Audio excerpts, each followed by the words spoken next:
Hey guys, and welcome back to the channel. Today's video is about critical thinking.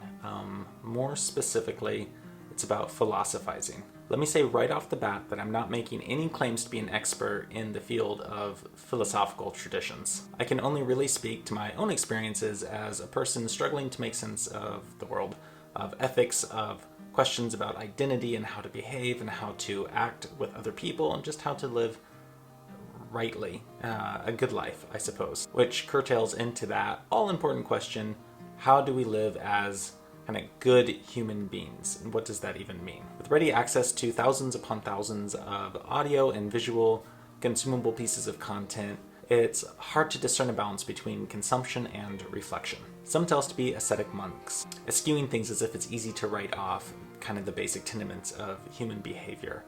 Others tell us to just let go of things without defining terms or really diving into what that actually means.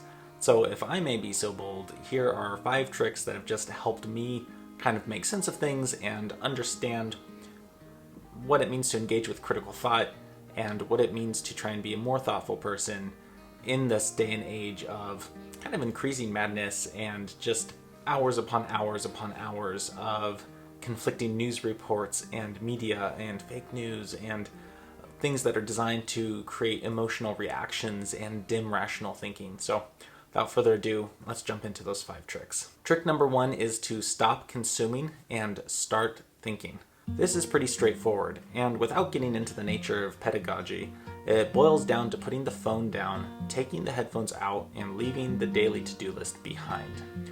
Be bored. Give your mind time to unpack everything that you stuff into it. Actively think about questions such as what is right behavior, what is wrong behavior, and of course, if I perceive something as real, be it an opinion, a situation, physical object, is it really real? Until you can think about what you're consuming, give yourself that space and time to reflect upon it, consider it, and try to understand it, you won't really understand it. You'll just keep stuffing more things into your mind without the time to sort through them, unpack them, and come to an understanding of what they mean, which means it could create bad habits or redundant learning styles that don't really suit or aid you in the long run. So there's no sense in continuously holding yourself back by cramming so much in. Which leads us to trick number 2, which is to allow yourself to fall behind others. I've found on a personal level that my pace in life is usually a few steps behind my peers, and that's okay. When I allow myself to slow down, reflect, and evaluate what I'm doing and where I'm going without comparison to others, I feel less stressed. I feel more focused and better able to discern what my goals are and then seek after them. So trick number 3. Write. And when I say write, I mean write in the analog sense. I think it's important to actually pick up a pen or pencil and write on paper with your hands, no screen involved. Why?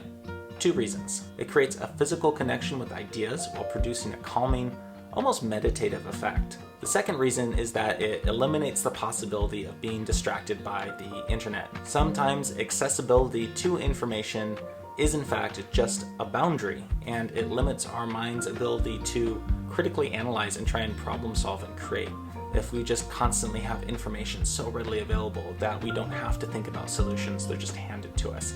So by writing with your hands, with paper, without the computer, without your phone, means that you're really accessing this other part of your mind and avoiding the temptation to habitually seek out ready-made answers, because that's kind of what we just do on a daily basis now. So trick number 4 is dialogue and dispute. And let's just be clear about something. Dialogue and dispute does not mean feeling clever by playing the devil's advocate.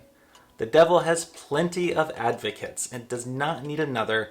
It is not intellectually savvy to just try and nonchalantly propose the absurd opposite idea, and if anything, that's disrespectful to a solid dialogue. So what does dialogue really mean? It means about engaging in a deeper form of conversation, one where you and the person you're engaged with are actively creating a shared language so as to build a cohesive thought system together.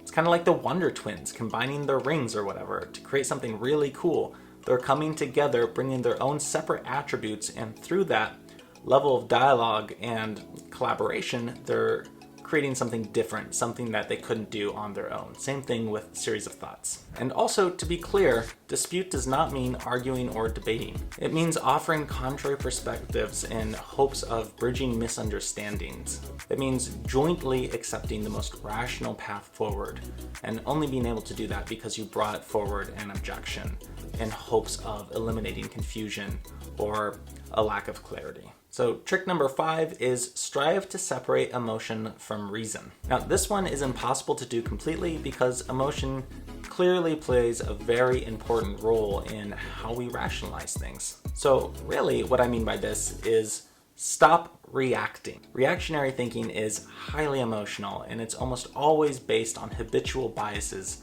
that we're not entirely aware of having in the first place because we haven't taken the time to critically access why we emotionally respond to things over others and in what way we do it. We react to the world and to other people on an emotional level. And really the trick here is to really self-examine. So next time that you're feeling sad or angry or happy, try to recognize what provoked that emotion, what in that situation, that conversation or interaction brought to the surface this way of feeling. Ask yourself, why do I feel this way? Have I felt this way before in a similar situation? And do I want to feel this way in the future in this situation? Could I modify that? Could I change it? Is this a healthy reaction to have? Once you start recognizing what makes you feel one way over the other in a certain situation, you can start intentionally working to change that reaction. Take control of it. No longer feel that you are victim to your emotions, so to speak, or at a loss for dealing with confrontation. You can be prepared, you can be rationalized, and you can build a different, healthier, more thoughtful set of habits other than just knee-jerk reactions. So these are my 5 tricks that I try to self-employ on a daily basis.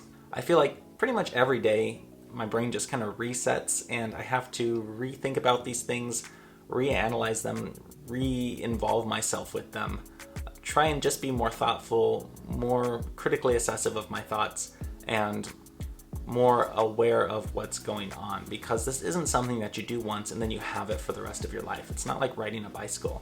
It requires constant daily attention and a constant practice of trying to be mindful and self-aware. And that starts to build a habit, which makes it easier, but it doesn't mean that it is just completely automated. So let me know what you think about daily philosophizing or how to philosophize in the 21st century. Do you agree with what I'm saying? Do you disagree? Are there some tips that I didn't think about? Are there some tricks to dialogue or dispute that I haven't really thought through? I would love to hear your comments, hear your opinions. This is such a cool community. Let's talk about this together. So drop a comment below, like the video, subscribe to this channel for weekly content that kind of dives into thoughtful living and dialogue. These are things that I'm passionate about. These are things that really we should talk about every day. So thanks for joining me. I will catch you in the next video. Have a fantastic week.